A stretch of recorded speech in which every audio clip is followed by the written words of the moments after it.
अभी मैं थोड़े समय के लिए आध्यात्म की बात करता हूं, जो मेरा मूल सब्जेक्ट है। मेरा मूल सब्जेक्ट है स्पिरिचुअल साइंस, आध्यात्म विज्ञान, ये मेरा मूल सब्जेक्ट है।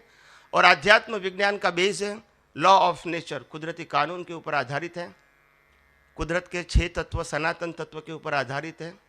और आध्यात्म विज्ञान आत्मा और बाकी के 5 तत्वों के ऊपर आधारित है। वो सनातन सत्य के ऊपर आधारित है, वो सांप्रदायिक या धार्मिक सत्य के ऊपर आधारित नहीं है।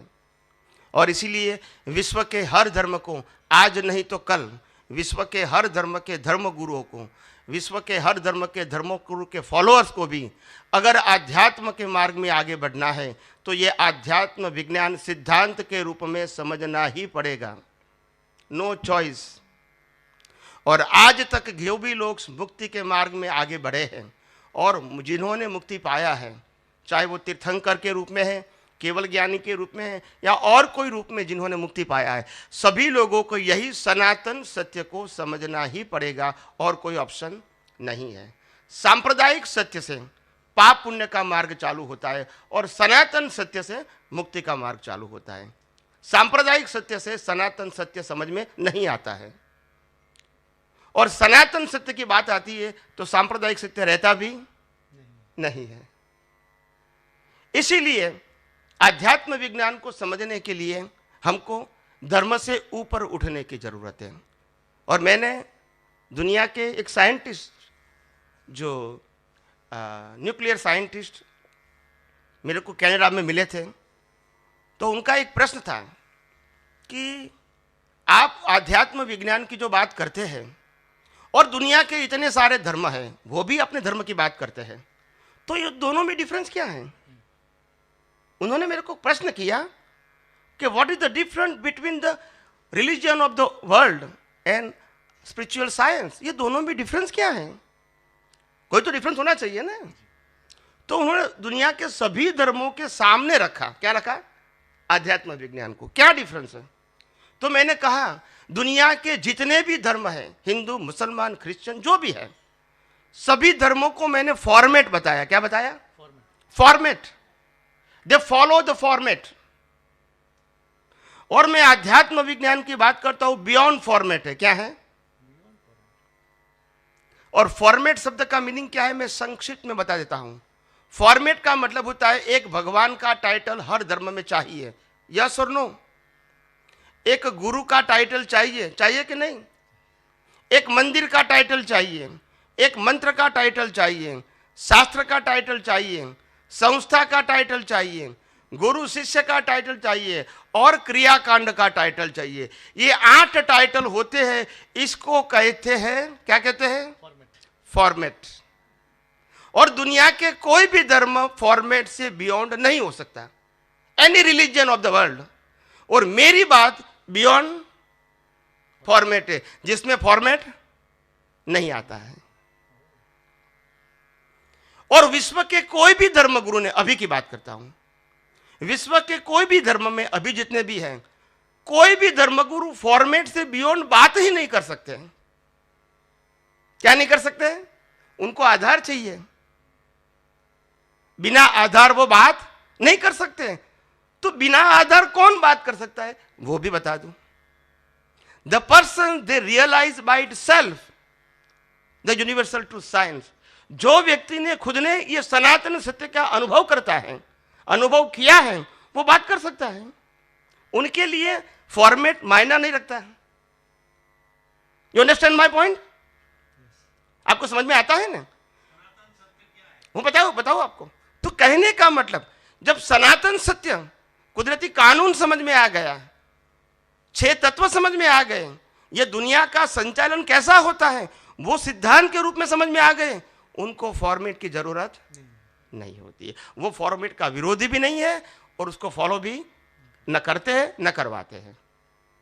आप समझे ना? उनके लिए वो सब्जेक्ट नहीं है। क्या नहीं है? सब्जेक्ट। हालांकि उनका जीवन जो है, बाह्य जीवन, मेरा बाह्य जीवन, जैसे मैं अपना एग्जांपल दे दूं, मेरा बाह्य जीवन फॉर्मेट से भरा हुआ है।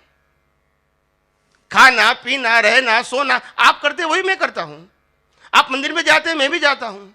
आप मंत्र बोलते हैं, वो भी मैं मंत्र बोलता हूं।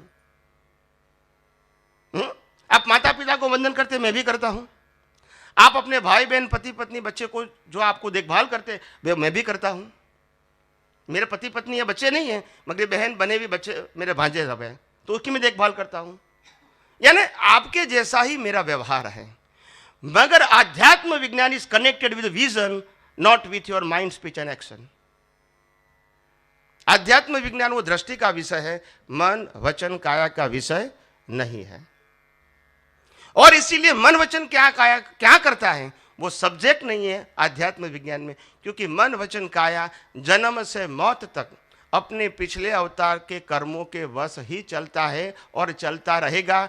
चाहे वो राम का लाइफ है, चाहे कृष्ण का है, चाहे महावीर का लाइफ है, सबका लाइफ अपने पिछले अवतार के कर्मों के मुताबिक ही चलेगा। उसमें किसी के पास फ्रीडम है नहीं। तो जब फ्रीडम नहीं है, उस सब्जेक्ट में बात क्यों करूं?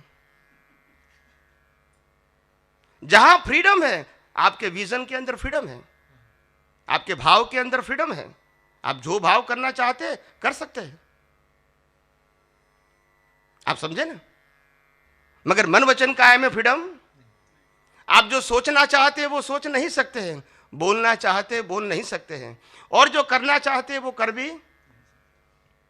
रामकृष्ण महावीर भी अपने जीवन में जो करना चाहते थे वो नहीं कर सके, वनवास जाना ही पड़ा। ज्ञानी होते हुए भी मृगजल के पीछे दौड़े और सीता जी को रावण ले गए, ज्ञानी होते हुए, क्योंकि कंपलसरी है। क्या है उनके पास ऑप्शन?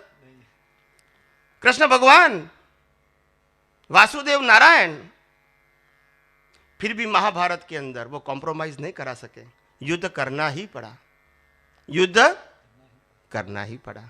वही कर्म सत्ता। भगवान महावीर को दीक्षा लेना था, बड़े भाई भाभी ने मना कर दिया, नहीं गए, रुकना ही पड़ा, कंपलसरी। कान में सूल लगाई, कंपलसरी, नो ऑप्शन। तीर्थंकर भगवान। तो जो मन वचन काया कर्म के अधीन कुदरती कानून से चलता है, उसकी मैं बात भी करूंगा तो भी फर्क नहीं पड़ता। और इसीलिए मैं मन वचन काया की बात नहीं करता हूं, क्योंकि कंपलसरी है।